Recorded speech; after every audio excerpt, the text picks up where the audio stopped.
The very fact that we have to have a teaching on the subject of hospitality, I think in itself is an indication that hospitality has become an outdated courtesy in our midst. We are living in times when people are so busy and people have only their own near them.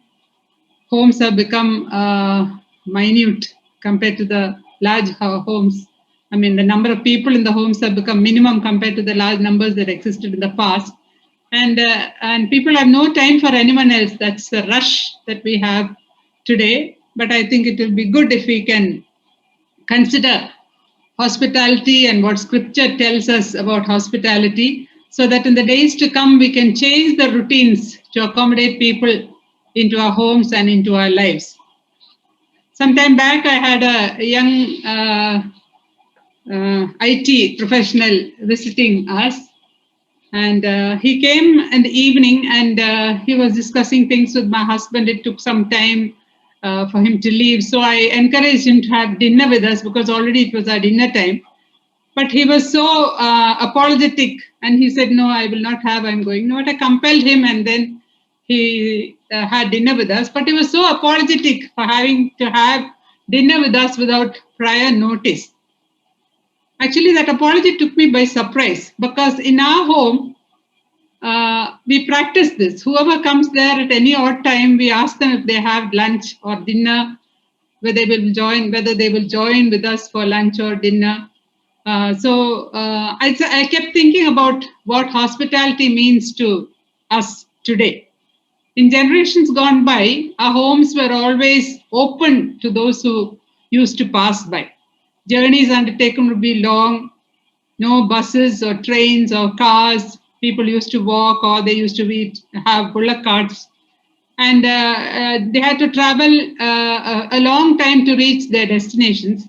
And since there were no restaurants or hotels or any such things around in those days, usually what happens is they stay or they rely on the homes that they know as they pass by.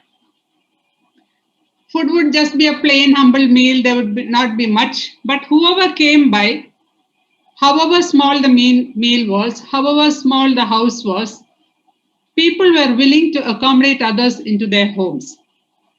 The size of the home was not very big, and that home would have about 10 to 12 children because in those days, people had plenty of children. So, in spite of having 10 and 12 children in the house and a lot of mouths to feed, they would be happy to have more people in their house. Any passers by, everybody was welcome in those days.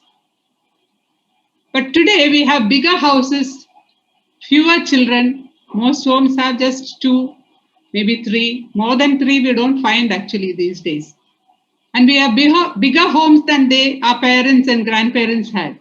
But we have lost the heart to give and serve and accommodate. Our homes have become bigger, but our hearts have become smaller. That's the problem we face today. So the open home concept and hospitality is a virtue that is getting extinct among Christian circles. There's a lot of things we have to learn about hospitality in scripture, and we'll quickly go through that. There are many examples of hospitality in scripture. When we read in Hebrews chapter 13 and verse 2, we find there that the writer talks of Abraham. When we go to Genesis chapter 18 and when we read from verse 2 to 8, we see Abraham welcoming 3 strangers into his house. He's sitting at the tent, he sees 3 people coming, and we see there that he compels them and he begs them to come and have a meal with him. And they come, he washes their feet, makes them welcome in his house, and he goes to the kitchen and he tells Sarah, get ready 3 measures of meal and make cakes immediately. 3 measures of meal. I was just going through what it means, 3 measures of meal. In today's capacity, it would be about 4 kg. Supposing our husband comes and tells us, come on, take 4 kilos of wheat flour and make some chapatis. We have some guests. What will be the response that comes from the kitchen? 4 kilos of wheat for 3 people? We just can't imagine that. But that is what Abraham did. And he went to the flock, he caught a goat, young lamb, he killed it, gave it to the people in the home. Sarah and the maids there, they cooked it, served the people. That is what they usually did. Then we read of Lot. When we come to Genesis chapter 19, when we read from verse 2 to 3 and then later on 6 to 8, we read of Lot, who not only prepared a meal for the strangers, he compelled them to stay with him. He gave them a meal, he compelled them to stay at his place, and then we find that he was willing to risk the life of his daughters for the sake of his strangers. That's the kind of hospitality that Lot had. Then we read of Laban in Genesis 24 and verse 31. He's telling Eliezer, why do you stand outside? I have prepared the house and a place for your camels. It is the concept of the open home that made Rebecca give water to Eliezer's camels. Camels drink plenty of water. But the practice in their home made this girl, young girl, have the willingness to feed the camels of this man who was a stranger. Then we read of Jethro. In Exodus chapter 2 and 20, we read Jethro asking his daughters about Moses, where is he? Why is it that you have left the man? Call him that he may eat bread with us. Then we read in Judges 13, verse 15, about Manoah and his wife. An angel of the Lord appeared to Manoah's wife, and then he disappeared. Then when she told her husband about what had happened, he is praying. Manoah is praying that the man of God should visit them again. I wonder which time we had prayed, Lord, send some visitors for us. My father-in-law and mother-in-law, they used to entertain a lot of people. And my mother-in-law has told me when there are days when people do not come, when guests do not come, or people who from outside their home do not visit, they begin praying, Lord, send somebody. Send some good people to our home so that we can entertain them, get a blessing because of them. So here we see that Manoah is praying, Lord, send that man once again to our house. And God answered that prayer. And you see that they readied food, prepared a young goat, and wanted to serve meal to this stranger. Then in the First Kings chapter 17, when we read verse from 10 to 15, we read of the widow of Zarephath. She was a widow. She didn't have anything much with her. Just some flour and some oil. That was just enough for one meal. And after eating that, she was planning to die. There was nothing more, no hope after that. But we see that when Elijah approached her, although she said she has only a little bit and she was going to die after that, she still was willing to open her home and accommodate Elijah into her house. Then in 2 Kings 4:8, we read of the Shunammite woman. She is, I think, the greatest example of hospitality in the Old Testament. She had the discernment to recognize who this man was, and we read that she persuaded him to eat at their home.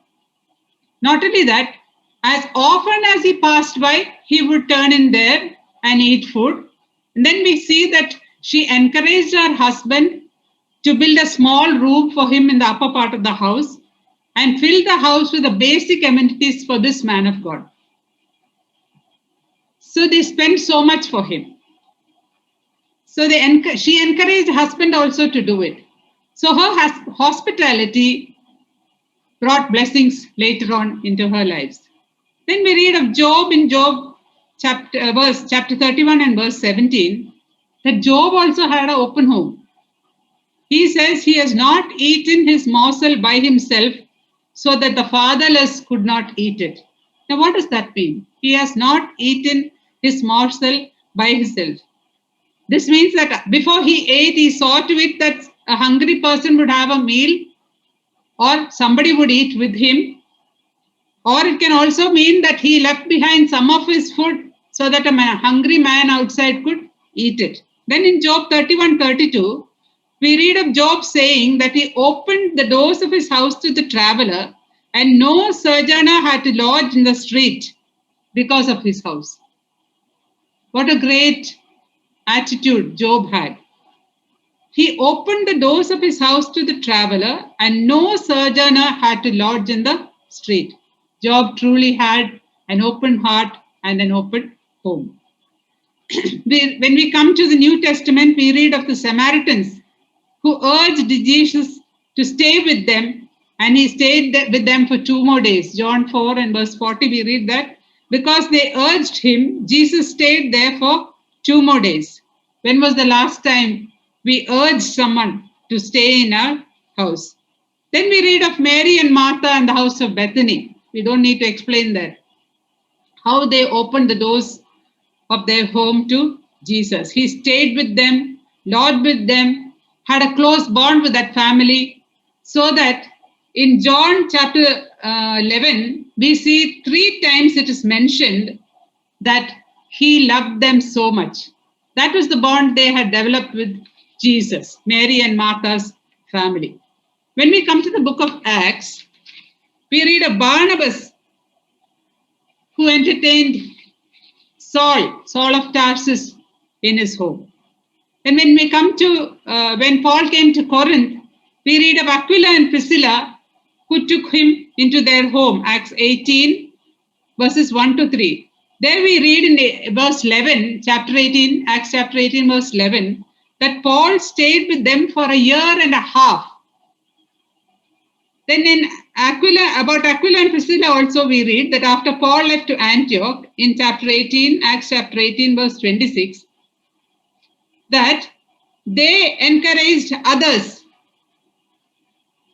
They took Apollos into their home and explained the way of God to him. So Aquila and Priscilla were people who had open homes, and they were known for their hospitality in the New Testament. When we read of Lydia in Acts chapter 16, we read that she was a wealthy woman, but she had no reluctance to receive strangers. She compelled, she begged them. We read there in verse 15 that she begged the apostles to come and stay at her home. She was not reluctant to invite seemingly wayfarers because she was sitting selling silk there, and some people were just going by, some people talking to her, but she was not reluctant to call them and make them stay with her in her house. When we come to Acts 28 and verse 7, we read of the natives of Malta after the shipwreck. We read there where in Acts 28 and verse 2 that they showed unusual kindness to the shipwrecked passengers. They kindled the fire because of the rain and the cold and made them feel welcome. Then when we come to 28 and verse 7, we read in the same chapter about an estate owner named Publius who received them and entertained them courteously for 3 days. So many examples in scripture about people who practice hospitality. And we have no time to speak about Jason and Mnason and of Gaius and so many others. They were all faithful to their call of hospitality, and they did it to people whom they did not know earlier. They did it to strangers. This is the kind of hospitality that the Bible speaks about. It is the call to every Christian. It is an obedience to the 2 greatest commands that the Lord has given us. Love the Lord your God with all your heart and love your neighbor as yourself. So when we are hospitable to others, we are fulfilling the 2 great commands of the Lord. Now, what is the nature of and manner of hospitality? Hospitality is a command. It is not an option that a Christian can do away with. Every Christian is commanded to be given to hospitality. We read it in Romans 12 and verse 13. It is something we cannot opt out from.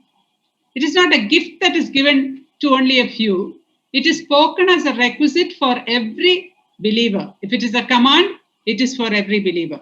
In 1 Timothy chapter 3 and verse 2, we read there that it is spoken of as a requisite for a minister in the church of God. Then in Titus 1:8, it is written there that elders and deacons have to be given to hospitality.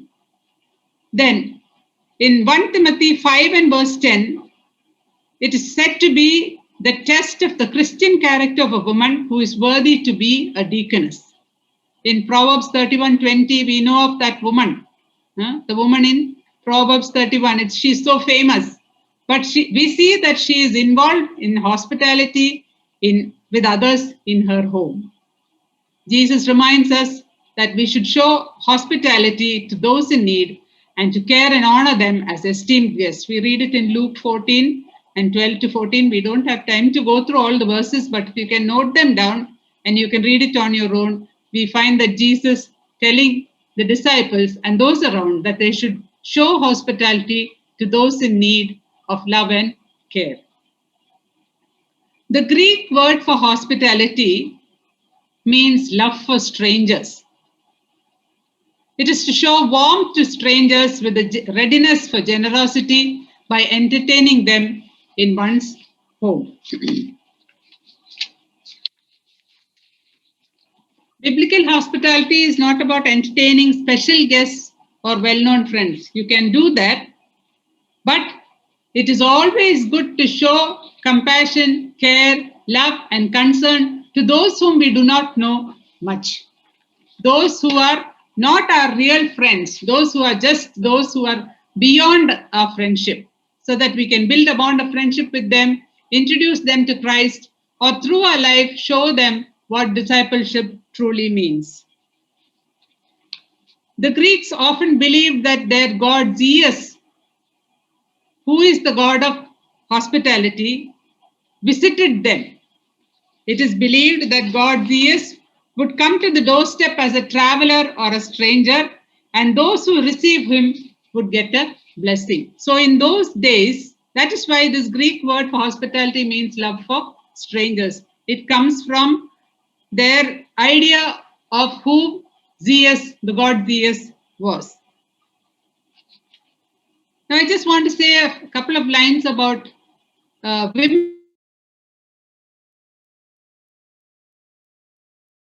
Nature of the woman in the home.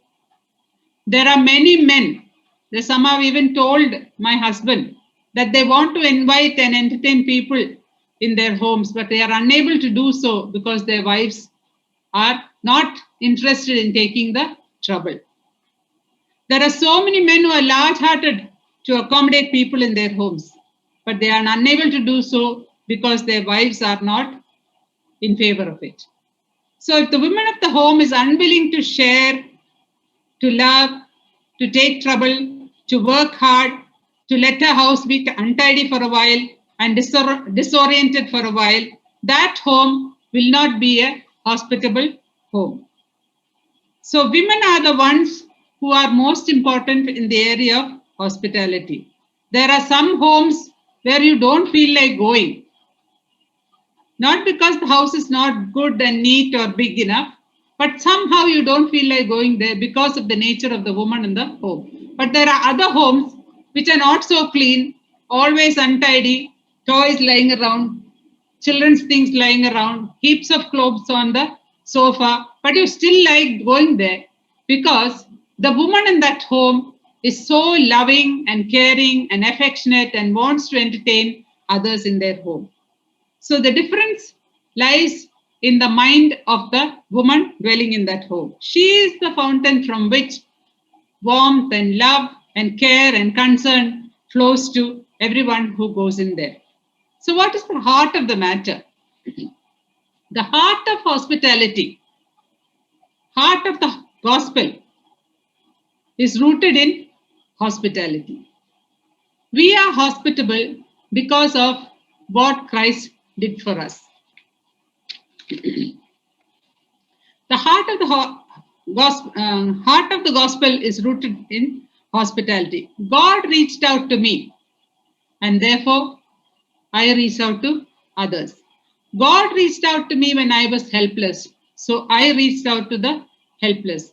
God reached out to me when nobody cared for me, so I reached out to care for others. God reached out and saw my need, so I see the need of others. God sent Christ to give me a new life, so I, on my behalf, try to give a new life and input to others. God reached out to me and gave me a new relationship, so I give a new relationship to another one. God gave me a new home. I open my home to another one. God opened all the blessings of heaven for me. So I open my home and share my blessings with all those around me. So hospitality is rooted in the love of Christ. Hospitality is rooted in the gospel.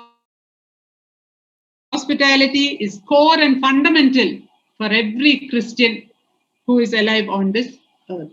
He is the one, if he is a true follower of Jesus, he will be a one who is involved in hospitality, involved in caring, showing love to others and concern to others and accommodating others into their homes so that through him others will know the love of Christ. Author and pastor Max Lucado, he writes this way. He writes, hospitality opens the door to uncommon community. It is no accident that hospitality and hospital come from the same Latin word, for they both lead to the same result, healing. When you open your door to someone, you are sending the message, you matter to me and to God. You may think you are saying, come over for a visit, but what your guest hears is, I am worth the effort. So well put. Hospitality and hospital come from the same Latin word, meaning healing. So through hospitality, through our hospitality, this is what happened in the life of Paul. He was with very much fear and trembling. When we read in Corinthians, when we read in 1 Corinthians chapter 2 and verse 3, he suffered much for the sake of the gospel. When he arrived in Corinth, he was exhausted from his journey from Athens. He was discouraged maybe in his heart because of his unsuccessful ministry there. But still, Aquila and Priscilla, when they saw him, they took him into their home. And this truth, it was a healing. It was a healing to Paul in his life. They opened their door to him. It was like an oasis to Paul in the midst of a desert. So Christian hospitality should be like an oasis in a desert to others. We need to be hospitable. That is to be hospitable to those around us so that through our lives, through our homes, others will get healing and comfort. So the hospitality is a virtue that has to be cultivated. It will not come naturally. It requires a heart of love, service, and dedication. So may we, in the coming days, be able to do that. How do we go about it? That is another thing that we need to consider. We may be those who have not been able to accommodate people in our house for a long time. Now, how do we go about it? Now, we can begin with our own kith and kin. Call those who are near to us, our relatives, cousins, friends, those who are close to us, with whom we are not very much tied up. There will be few like that. We can call them first to our home. Invite them and come, ask them to come and stay over with us for some time. If there are relatives with whom you are keeping a distance, maybe because of some dispute that you have, that will be a good thing to do. Tell them to come so that they can come, talk, settle the dispute, and by staying with you, resolve all the problems that there exists between the two of you. Then you can extend it to the family of God. Invite the members of the church into your home once a week, maybe once a month. Call them. They may be bachelors, young girls who are staying there, away from their homes. You can invite them to come and stay with you so that through your relationship with them, they will be able to get enough support that they need while they are lonely and away from their homes. When you call members of your church to your home like that, you can enhance and strengthen the bond that is there in Christ. It will enhance the relationship in the body of Christ, make the church stronger, edify, strengthen, support those who are weak, and thereby enhance and richly bless the family of God because of our hospitality. Then you can invite those whom you do not know, like your neighbors, those who are living apart. These days, we usually don't even know who's staying next door. But you can create a contact with them because of our hospitality. Then there will be people who have been cast out of their homes because of their faith, coming to know Jesus. They will be cast out of their homes. All the relationship with their families may be broken. You can invite such people into your homes. I remember my own father-in-law, when he came out of his home at the age of 18, he had nobody to turn to for the sake of the gospel, and because he wanted to become an evangelist. His family, although they were Christians, they could not understand what he was saying about being born again and getting to know Jesus as Lord of his life. They could not understand anything that he was saying. But he stood firm in the faith. He left his home. He had to leave his home at the age of 18 to follow Christ. But so many homes became second home to him. So many people accommodated him into their homes. Recently, my sister-in-law was saying, and he got married, he had 10 children, and recently my sister-in-law was telling me when they had vacations, they had nowhere to go. They used to go to their mother's place, but they cannot go to their dad's place, to their dad's parents, because he had been cast out of his home for the sake of his faith. So, with 10 children, this family, this husband and wife, my father-in-law and mother-in-law, they used to visit the home of other other believers, and they used to spend their vacation with the children in that home. Just imagine 10 children and a mother and father going for a stay over in a house that is not a blood relative, but they were related because of the blood of Christ. That is the kind of hospitality our forefathers practiced. My father-in-law had so many homes like that, which was second home to him. So hospitality is something that has to be cultivated. Begin with your own kith and kin, then invite those who are your faraway relatives, invite the members of the church, invite those who have been cast out of their homes for the sake of the gospel, so that you can bring in a bond of freshness, good relationship, strengthen the bond in Christ, so that you can build the church, encourage others, support and care for those who are in need. That is the kind of hospitality the scripture is asking us to do. We have heard of Martin Luther, the father of Reformation. It is said that Martin Luther considered hospitality to be the central and most important factor in the growth and health of the church, of the body of Christ and its members. He and his wife Catherine, they were legendary for their heart for hospitality. They had their doors always open, it is said, for people who would come in. Historians write that the house would always be full to the brim. Martin Luther's house would be always full to the brim. It is said that Martin Luther taught the word of God from his dining table.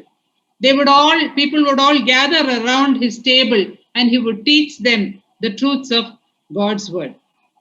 We know that in the early days, in the beginning of the century, when the Church of Christ was being formed, everybody used to gather in their homes. Homes were the churches that people gathered. And when they gathered there, they used to eat together, laugh together, pray together, sing together, cry together. We read of Rhoda, who came to the doorstep. So many were gathered in that house where she was working. And we find them praying together. So that was the kind of life that early Christians lived. And we read of the upper room where Jesus and his disciples gathered. So all the houses were open to those outside. So hospitality is something that we need to cultivate in our lives. When we read in Matthew chapter 25, verse 35 to 40, we read of a group of people who fed the hungry, gave the thirsty drink, invited the strangers into their homes, clothed those who were naked, looked after the sick, and visited the ones in prison. We read that Jesus tells of these things. And there we read that whatever you have done to the least of these brothers, you have done to me. So hospitality is a great avenue to serve the Lord. What we are doing to others, we are doing to Christ.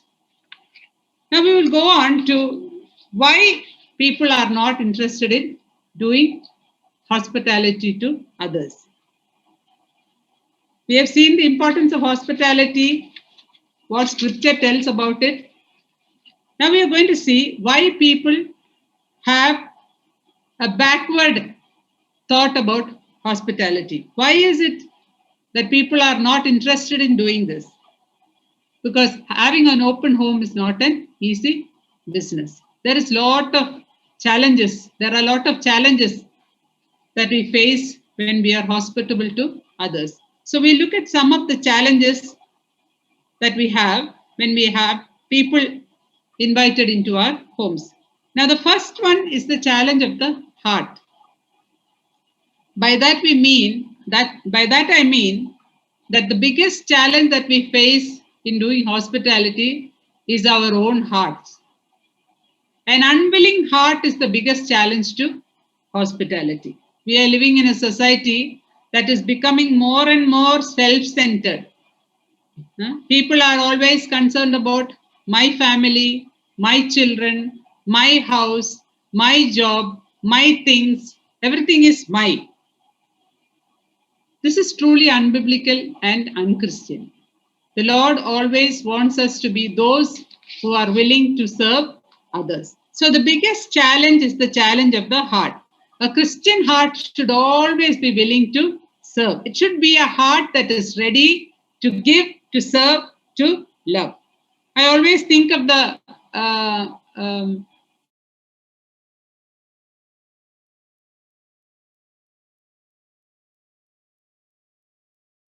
several doors, but not one door was open to them at that time. Perhaps so many had come there to register their names, and therefore it was all full. Maybe it was all full, we don't know.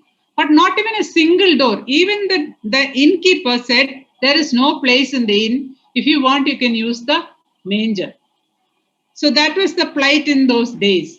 So, an unwilling heart. At least if one had a willing heart, what a difference the story would have made and what blessing would have come to that house. But we read that Joseph, Mary, and Mary laid the child in the manger. So, where did she give birth to him? Maybe on the roadside, because nobody opened their homes to let this couple in.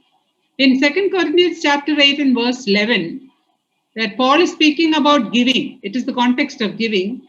But we can see an important principle there.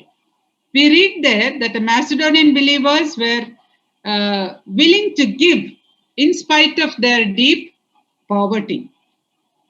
We read in verse 11 that their readiness or willingness of heart made them to give. That is what is important for hospitality, the readiness and willingness of heart. If the heart is not there, you will not be able to give. You may have plenty in your house, but if you don't have a willing heart, that plenty will remain only in your house. It will not go out of your house. But if there is a willingness to do, being poor will not prevent you from doing it.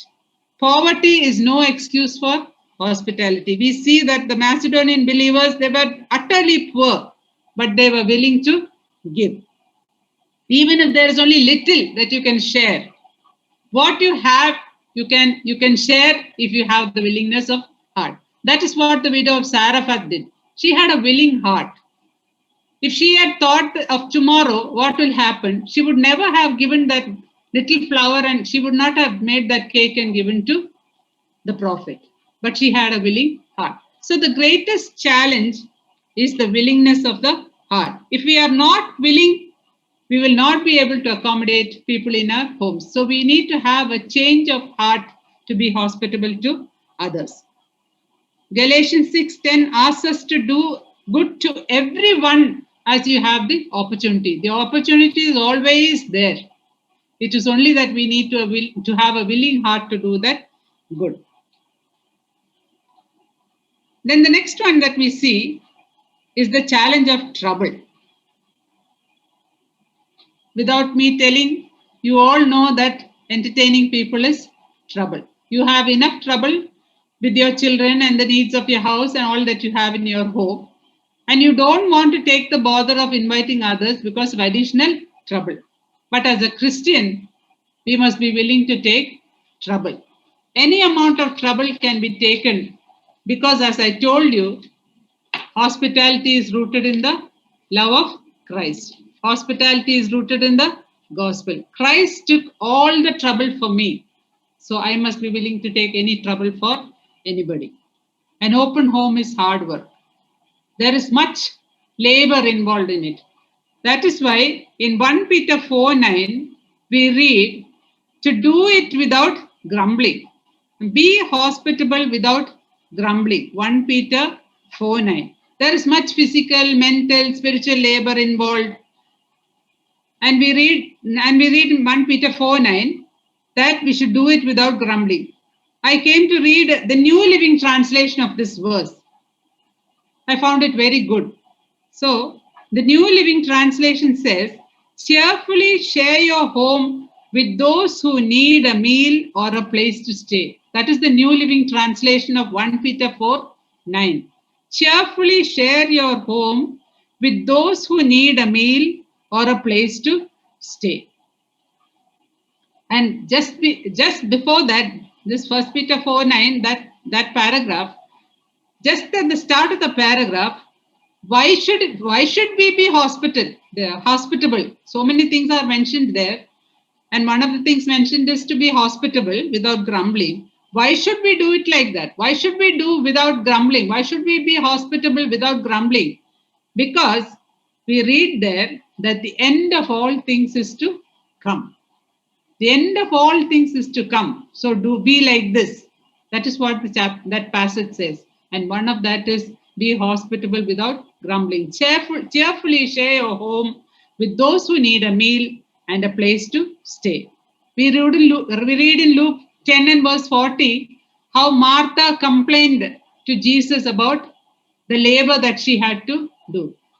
Hospitality is great labor. I am saying that because from experience I know that it is trouble, hard work, slogging from morning to night, lack of sleep, so much to do, but we have to do it. Why? Because it is rooted in the gospel. So hospitality, there is challenge of trouble.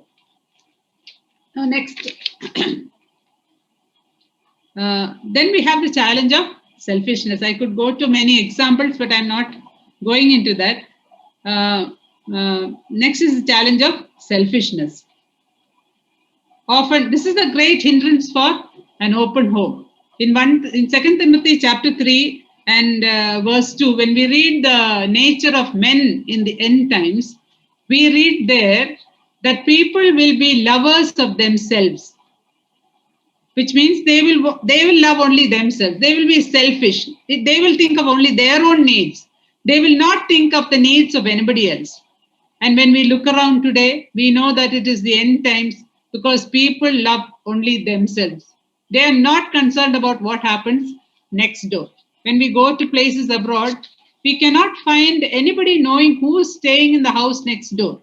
Even in the flat system, so many people are not aware who is staying next door. People are in a situation where each one is concerned only about themselves.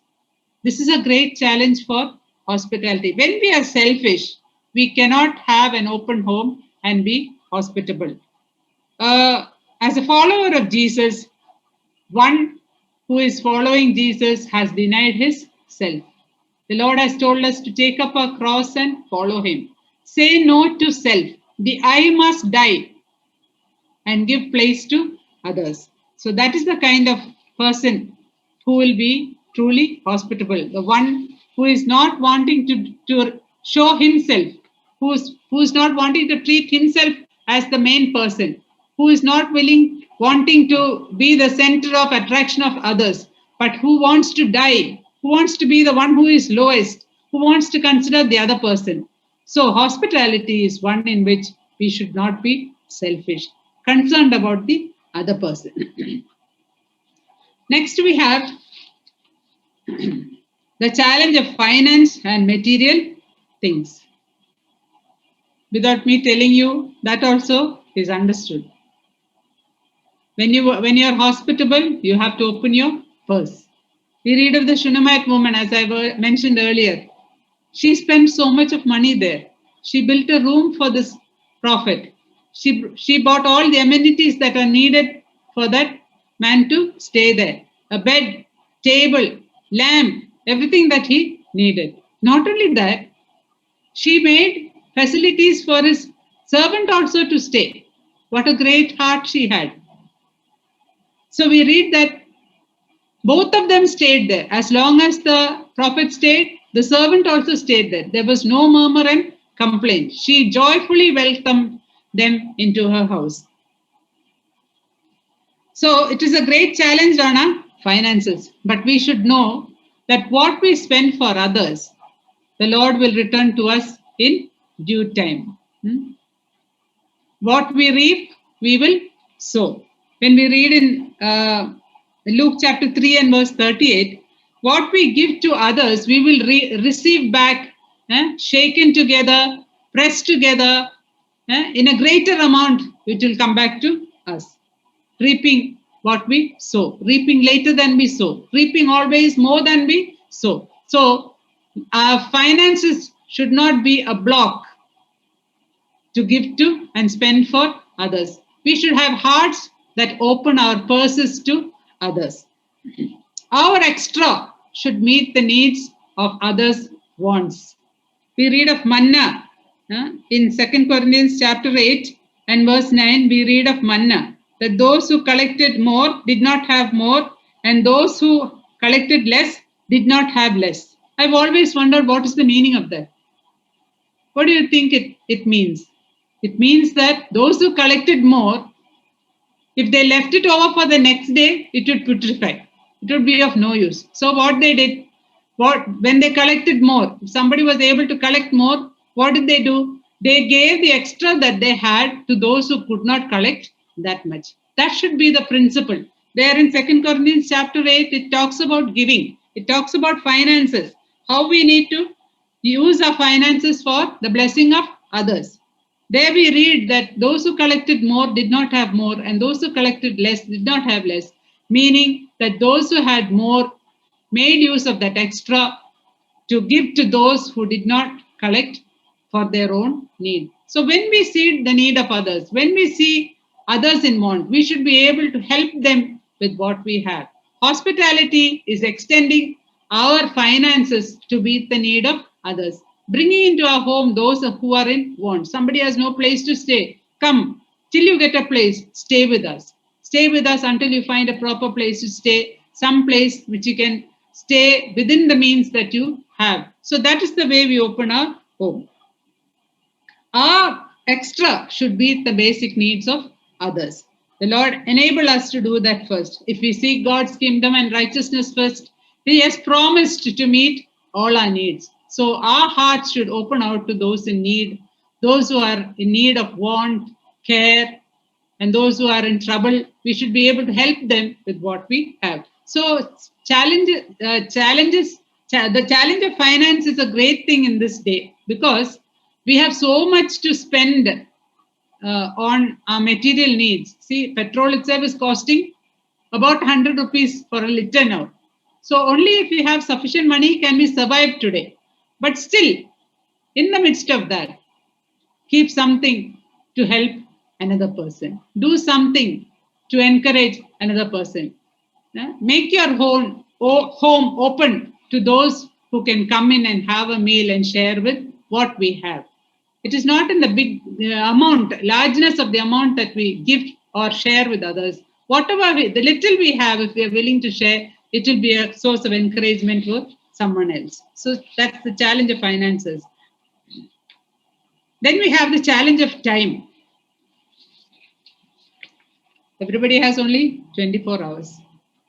But within that 24 hours, if we are able to help somebody else, so many responsibilities will come when we accommodate others in our home. We have to take care of all their needs, not only food or lodging. Sometimes we will have to stay with them for some time. They may be in some trouble, counsel them, guide them, help them, pray with them. We need time for all this. Sometimes they may be so broken-hearted that they will not be able to go on. You may even be able to save a life by being hospitable. Your just a word or two will be a soothing balm to them. So we need to find time for this somehow, at least once a week, once a month. So, allot a little bit of time and keep that away so that that will be a time where you can entertain those in need, those who suffer, those who are mentally not strong, so those who are weak in the faith, to support and encourage them, bringing them into your home and helping them out in their need. So we need to find time. Challenge of time is a big one. Then we have the challenge of privacy.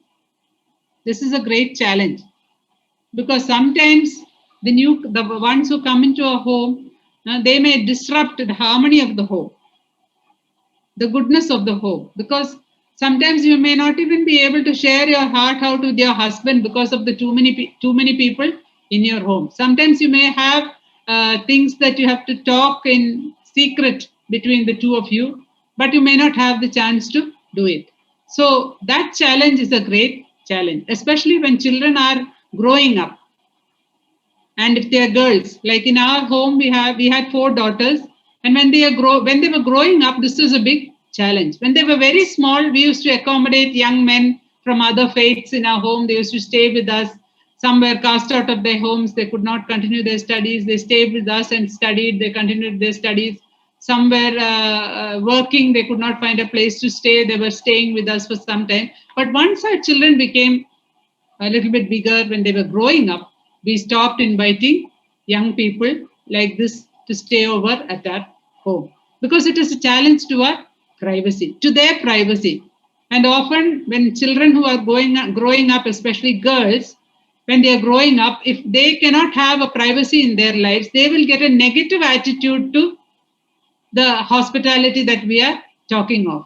So, when they are growing up, what can we do to be hospitable to others? You can invite couples into your home so that looking at their lives, children can learn about Christian family, how husband and wife treat each other, how they adjust with each other. So that will give a new insight for children into their lives when they are growing up. So when they were young, we used to invite young men into our homes to stay. But when the children are growing up, we were careful because of the challenge of privacy.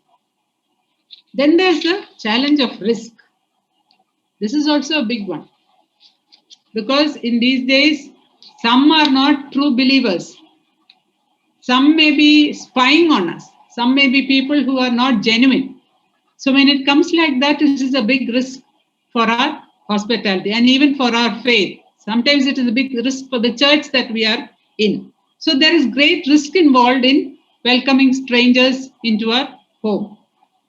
But we see when we read in Acts chapter 17, when we read in Acts chapter 16, we first read of Paul and Silas when they were in jail. We see that the jailer, he took the great risk of taking Paul and Silas into their home. Just a few chapters before that, we read that Herod beheaded those people who were the jailers there because Peter had escaped from the jail. So that was the situation at that time. But this man, this jailer, he invited Paul and Silas into his house, and he washed their stripes at night, gave them food, and allowed them to stay there. So he did such a big thing. He took the great risk. Next morning, the authorities can have him beheaded, but he took that great risk. In Acts chapter 17, we read of a mob attack in the house of Jason. And we read there that Paul and Silas had gone to Jason's house, and a mob attacked the house of Jason. They dragged Jason and some of the rulers of the city and brought them to the authorities. So Jason and others had to suffer for the sake of Paul and Silas. So if you read the biography of early church fathers, we can read of how they suffered for the sake of the believers who had come forward. We read of Barnabas, who took the trouble of taking Paul to the church at Antioch because people were not willing to receive Saul into their homes or into the churches. The churches were in the homes at that time. They were not willing to accommodate him because they knew that Saul was a man who was after the Christians, who had the letter from the authorities to kill anybody who became follower of Christ. But Barnabas, he took the risk, and that is why we have Paul that is why we have Paul seen in the church at that time. So Barnabas took that risk. So there is risk involved. Even today, there is risk involved. So we need to take that risk. Only then can we be hospitable. So I've spoken about the hospitality and examples in scripture, the nature of hospitality, what is hospitality rooted in. Then I have spoken about the challenges that we have in hospitality. If I stop there, it will not be enough. So I want to tell something about the blessings and rewards of hospitality. In making people welcome into our homes, there are manifold blessings that come because of hospitality. We need to cultivate hospitality in our lives so that we can be a blessing to others. There are so many blessings that are there for those who entertain people in their homes. So I will just mention a few of them. Now, the benefit can come to our own children, because they will see a model in their house. It will be a model for the younger generations to be a blessing to others. In Acts 20:35, we read that the younger generation will be able to follow the model that is there. Then it is a means of sharing the word with others when there is no freedom to do it outside. Days are coming even in our country when the freedom to talk about the scriptures, about Bible, about Christ openly is coming.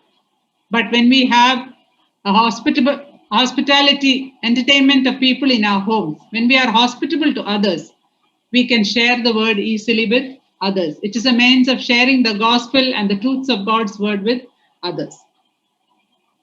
Then it is a means of encouraging and supporting one another and those who are weak in the faith. We read it in 1 Thessalonians 5:14, Hebrews 12 and 13. Then in Romans 14 verse 1, 15 verse 1, we can strengthen others by spending quality time with them. Then we have great reward in eternity. Only eternity will show how much reward is there for those who are hospitable. Scripturally, we can entertain the angels of God. In Hebrews 13, verse 1 and 2, let brotherly love continue and then be hospitable. And speaking of Abraham, it says that unwittingly they entertained the angels of God. So, scripturally speaking, you have the chance to entertain the angels of God. Hebrews 13:2. Then, if you have entertained someone who cannot repay you, definitely your reward will be there in the day of resurrection. Luke 14 and verse 14. Then, in Matthew 10 and verse 40, those who receive the servants of the Lord receives the Lord himself into their homes. So when you are hospitable, when you receive the servants of the Lord, when you receive those who are forsaken for the name of Christ, you are receiving the Lord himself into your home. Then in Matthew 10:41, we read that those who receive a prophet in the name of a prophet will receive a prophet's reward. Those who receive a prophet in the name of a prophet will receive a prophet's reward. You don't receive the reward for receiving a prophet, you receive the reward of the prophet himself. Then in Matthew chapter 10 and verse 42, we read that even a cup of water given in the name of the Lord will not go unnoticed, but will bring you your reward. Even a cup of water. I'm really so thankful that we have a God like this. He does not even forget even a cup of water. Even a cup of water that you give out of your love for Christ, that will not go without reward. In 2 Corinthians 9 and 14, we read that it will be a source of inspiration to those who receive this, and they will always remember us in their prayers. Then in Hebrews 13:16, God is well pleased with us when we share with others. And Luke 3:6-38, we've already thought of that verse.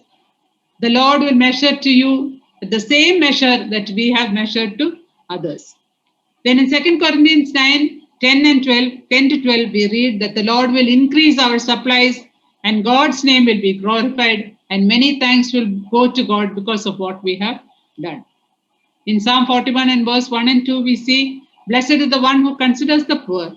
The Lord will deliver him in the day of trouble. In Proverbs, we have a verse that he says, Those who give to the poor, lends to the Lord. So when you lend something, definitely you want an interest out of it.